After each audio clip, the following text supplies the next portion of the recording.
रोचक कहानियों की श्रृंखला में आपका स्वागत है। लीजिए आज सुनते हैं मुंशी प्रेमचंद जी की एक और नायाब कहानी जिसका नाम है मिस पद्मा। तो लीजिए प्रारंभ है कहानी। कानून में अच्छी सफलता प्राप्त कर लेने के बाद मिस पद्मा को एक नया अनुभव हुआ।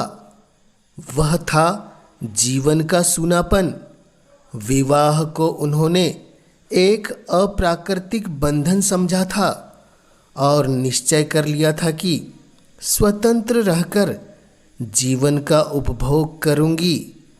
एमए की डिग्री ली, फिर कानून पास किया और प्रैक्टिस शुरू कर दी।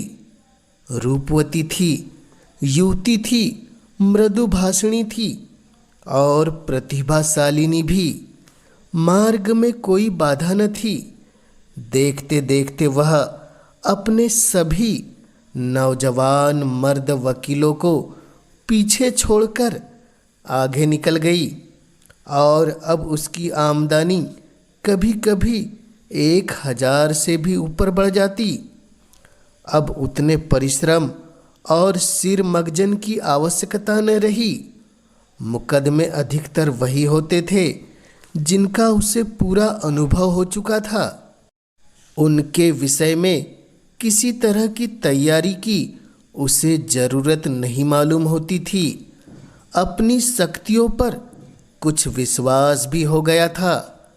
कानून में कैसे विजय मिला करती है इसके कुछ लटके भी उसे मालूम हो गए थे। इसलिए उसे अब बहुत अवकाश मिलता था और इसे वह किस्से कहानियाँ पढ़ने, सैर करने, सिनेमा देखने, मिलने मिलाने में खर्च करती थी। जीवन को सुखी बनाने के लिए किसी व्यसन की जरूरत को वह खूब समझती थी।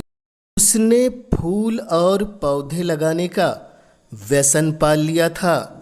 तरह तरह के बीज और पौधे मंगाती और उन्हें उगते बढ़ते फूलते फलते देखकर खुश होती।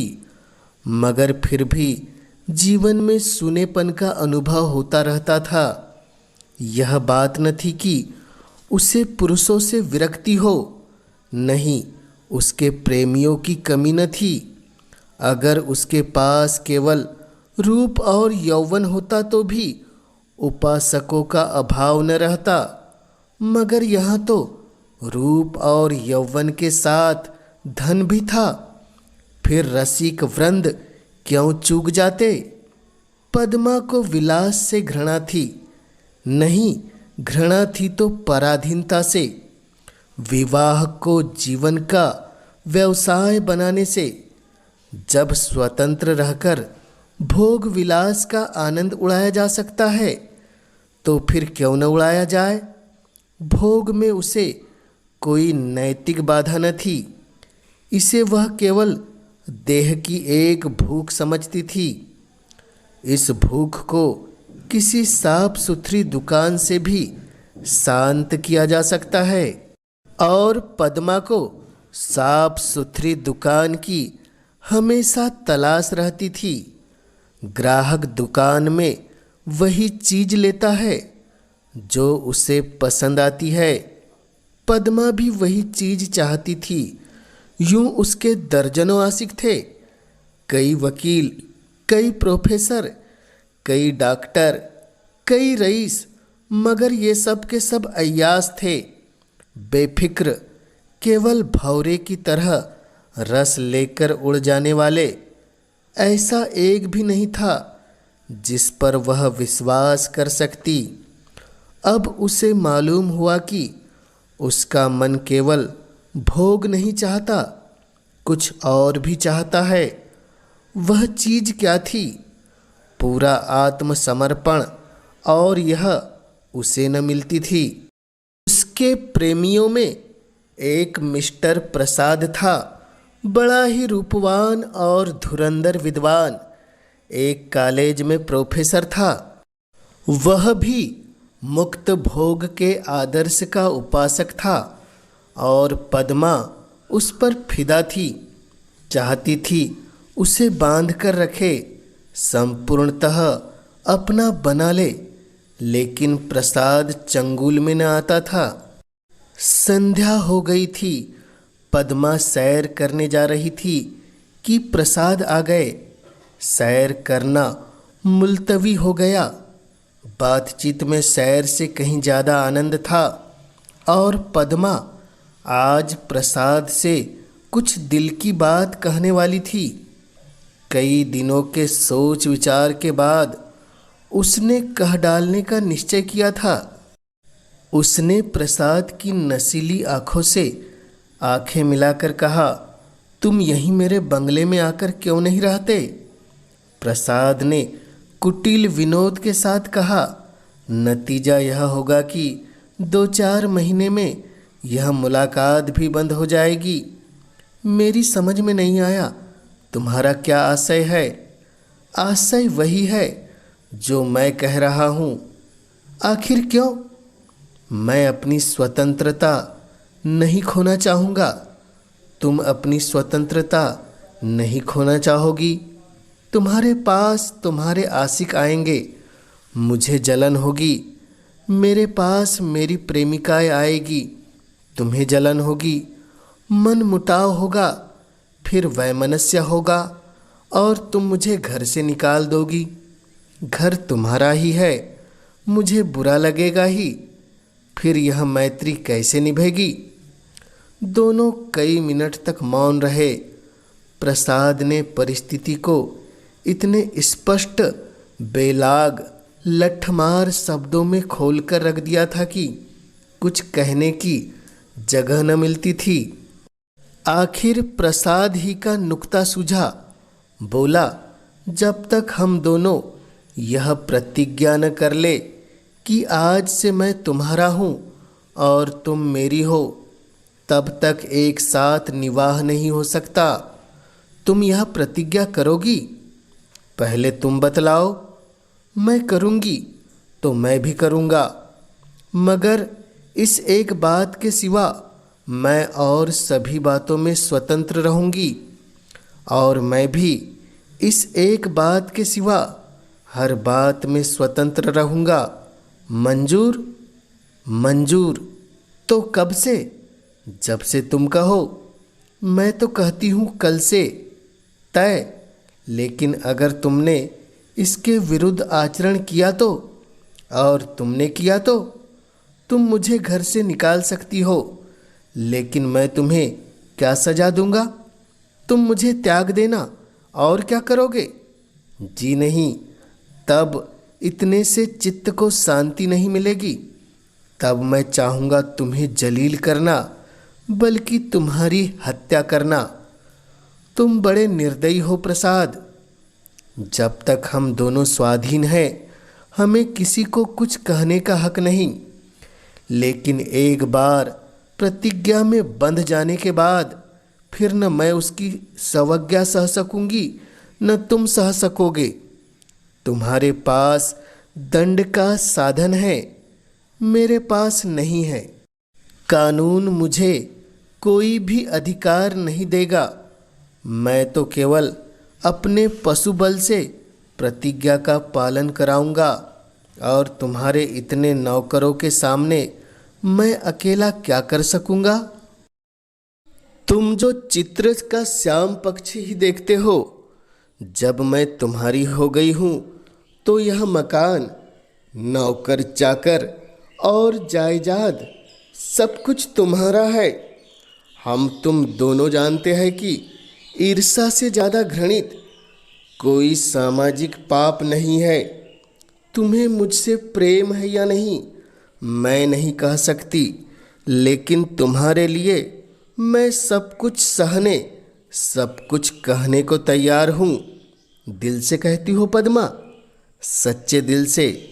मगर न जाने क्यों तुम्हारे ऊपर विश्वास नहीं आ रहा है। मैं तो तुम्हारे ऊपर विश्वास कर रही हूँ। यह समझ लो, मैं मेहमान बनकर तुम्हारे घर में न रहूँगा, स्वामी बनकर रहूँगा। पद्मा बोली, तुम घर के ही स्वामी नहीं, मेरे स्वामी बनकर रहोगे। मैं तुम्हारी स्वामिनी बनकर रहूंगी। प्रोफेसर प्रसाद और मिस पद्मा दोनों साथ साथ रहते हैं और प्रसन्न है। दोनों ने ही जीवन का जो आदर्श मन में स्थिर कर लिया था वह सत्य बन गया है। प्रसाद को केवल 200 रुपये वेतन मिलता है, मगर अब वह अपनी आमदनी का दुगना भी खर्च कर दे तो परवाह नहीं। पहले वह कभी कभी शराब पीता था, अब रात दिन शराब में मस्त रहता है। अब उसके लिए अलग अपनी कार है, अलग अपने नौकर है, तरह तरह की बहुमूल्य चीज़ें मंगवाता रहता है और पद्मा बड़े हर्ष से उसकी सारी फिजूल खर्चियाँ बर्दाश्त करती है। नहीं बर्दाश्त करने का प्रश्न ही नहीं है। वह खुद उसे अच्छे से अच्छे सूट पहनाकर, अच्छे से अच्छे ठाठ में रखकर प्रसन्न होती है। जैसी घड़ी इस वक्त प्रोफेसर प्रसाद के पास है, शहर के बड़े से बड़े रईस के पास नहीं होगी। और पद्मा जितना ही उससे दबती है, प्रसाद उतना ही उसे दबाता है। कभी कभी उसे नागवार भी लगता है, पर किसी अज्ञात कारण से अपने को उसके वश में पाती है। प्रसाद को जरा भी उदास या चिंतित देखकर उसका मन चंचल हो जाता है। उस पर आवाज़ें कसी जाती है, फप्तियाँ चुस्त की जाती है। जो उसके पुराने प्रेमी थे वह उसे जलाने और कुड़ाने का भी प्रयास करते हैं, पर वह प्रसाद के पास आते ही सब कुछ भूल जाती है। प्रसाद ने उस पर पूरा अधिपत्य पा लिया है और उसे इसका ज्ञान पद्मा को उसके बारीक आँखों से पड़ा है और उसका आसन अच्छी तरह पा गया है। मगर जैसे राजनीति के क्षेत्र में अधिकार दुरुपयोग की ओर जाता है, उसी तरह प्रेम के क्षेत्र में भी वह दुरुपयोग की ओर ही जाता है और जो कमज़ोर है उसे तावान देना पड़ता है। आत्म अभिमानी पद्मा अब प्रसाद की लौंडी थी और प्रसाद उसकी दुर्बलता का फायदा उठाने से क्यों चूकता। उसने कील की पतली नोक चुभा ली थी और बड़ी कुशलता से उत्तरोत्तर उसे अंदर ठोकता जाता था। यहाँ तक कि उसने रात को देर में घर आना शुरू किया। पद्मा को अपने साथ न ले जाता, उससे बहाना करता कि मेरे सिर में दर्द है, और अब पद्मा घूमने जाती तो अपनी कार निकाल लेता और उड़ जाता। 2 साल गुजर गए थे और पद्मा को गर्भ था। वह स्थूल हो चली थी। उसके रूप में पहले सी नवीनता और मादकता नहीं रही थी।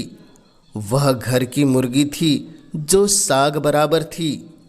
एक दिन इसी तरह पद्मा लौट कर आई तो प्रसाद गायब थे। वह झुंझला उठी। इधर कई दिन से वह प्रसाद का रंग बदला हुआ देख रही थी। आज उसने कुछ स्पष्ट बातें कहने का साहस बटोरा। 10 बज गए, 11 बज गए, 12 बज गए। पद्मा उसके इंतजार में बैठी थी। भोजन ठंडा हो गया, नौकर चाकर सो गए। वह बार बार उठती, फाटक पर जाकर नज़र दौड़ाती। 12-1 बजे के करीब प्रसाद घर आए। पद्मा ने साहस तो बहुत बटोरा था, पर प्रसाद के सामने आते ही उसे इतनी कमजोरी मालूम हुई। फिर भी उसने जरा कड़े स्वर में पूछा, आज इतनी रात तक कहाँ थे? कुछ खबर है? कितनी रात हो गई? प्रसाद को वह इस वक्त असुंदरता की मूर्ति सी लगी है। वह एक विद्यालय की छात्रा के साथ सिनेमा देखने गया था। बोला, तुमको आराम से सो जाना चाहिए था। तुम जिस दिशा में हो उसमें तुम्हें जहाँ तक हो सके आराम से रहना चाहिए। पद्मा का साहस कुछ प्रबल हुआ। तुमसे मैं जो पूछती हूँ उसका जवाब दो। मुझे जहन्नुम में भेजो तो तुम भी मुझे जहिन्नुम में जाने दो। तुम मेरे साथ दगा कर रहे हो, यह मैं साफ देख रही हूँ। तुम्हारी आंखों की ज्योति कुछ बढ़ गई होगी। मैं इधर कई दिन से तुम्हारा मिजाज कुछ बदला हुआ देख रही हूँ। मैंने तुम्हारे साथ अपने को बेचा नहीं है। अगर तुम्हारा जी मुझसे भर गया हो तो मैं आज जाने को तैयार हूँ। तुम जाने की धमकी क्यों देते हो? यहाँ तुमने आकर कोई बड़ा त्याग नहीं किया है। मैंने त्याग नहीं किया, तुम यह कहने का साहस क्यों कर रही हो? मैं देखता हूँ तुम्हारा मिजाज बिगड़ रहा है।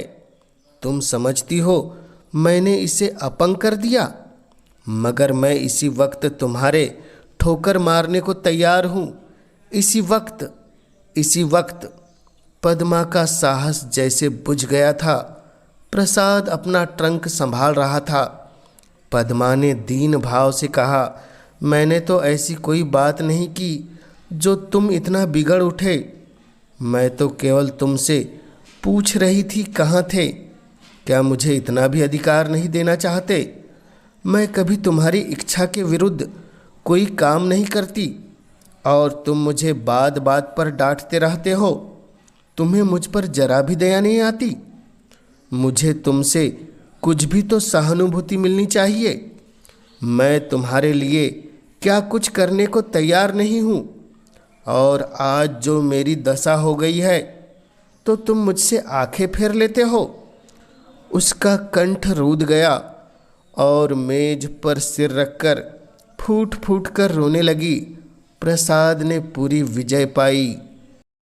पद्मा के लिए मातृत्व अब बड़ा ही अप्रिय प्रसंग था। उस पर एक चिंता मंडराती रहती। कभी कभी वह भय से काँप उठती और पछताती। प्रसाद की निरंकुशता दिन ब दिन बढ़ती जाती थी। क्या करे क्या न करे, गर्भ पूरा हो गया था। वह कोर्ट नहीं जाती थी, दिन भर अकेली बैठी रहती। प्रसाद संध्या समय आते, चाय वाय पीकर फिर उड़ जाते तो 11-12 बजे के पहले न लौटते। वह कहाँ जाते हैं यह भी उससे छिपा न था।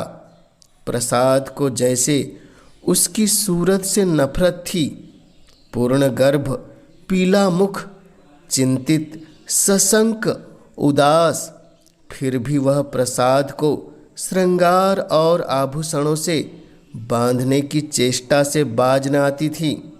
मगर वह जितना ही प्रयास करती उतना ही प्रसाद का मन उसकी ओर से फिरता था। इस अवस्था में श्रृंगार उसे और भी भद्दा लगता। प्रसव वेदना हो रही थी। प्रसाद का पता नहीं। नर्स मौजूद थी, लेडी डॉक्टर मौजूद थी, मगर प्रसाद का न रहना पद्मा की प्रसव वेदना को और भी दारुण बना रहा था। बालक को गोद में देखकर उसका कलेजा फूल उठा, मगर फिर प्रसाद को सामने न पाकर उसने बालक की ओर से मुंह फेर लिया। मीठे फल में जैसे कीड़े पड़ गए हो।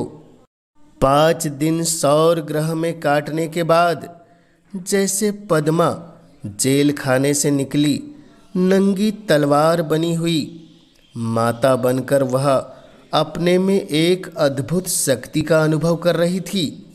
उसने चपरासी को चेक देकर बैंक भेजा। प्रसव संबंधी कई बिल अदा करने थे। चपरासी खाली हाथ लौट आया। पद्मा ने पूछा, रुपये? बैंक के बाबू ने कहा, रुपये सब प्रसाद बाबू निकाल ले गए। पद्मा को गोली लग गई। 20,000 रुपये प्राणों की तरह संचित कर रखे थे इसी शिशु के लिए।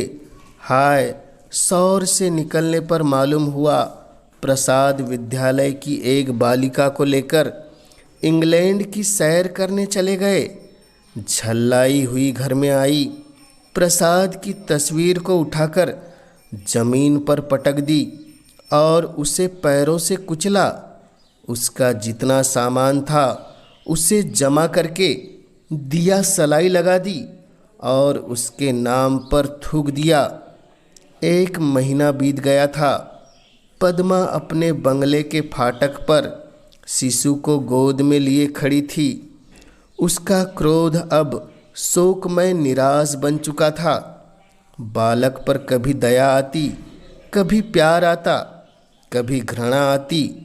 उसने सड़क पर देखा, एक यूरोपियन लेडी अपने पति के साथ अपने बालक को बच्चे की गाड़ी में बिठाए चली जा रही थी।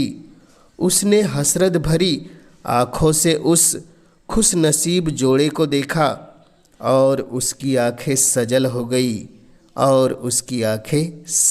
गई। यह कहानी आपको कैसी लगी कमेंट्स के माध्यम से हमें ज़रूर बतलाएं और जन जन तक हिंदी साहित्य की गाथा को पहुंचाने में अपना योगदान देने इस चैनल को अवश्य सब्सक्राइब कीजिए, ताकि आपके सहयोग से मैं हिंदी साहित्य की महान रचनाओं को जन जन तक पहुंचाने के लिए हमेशा उत्साहित रह सकूं।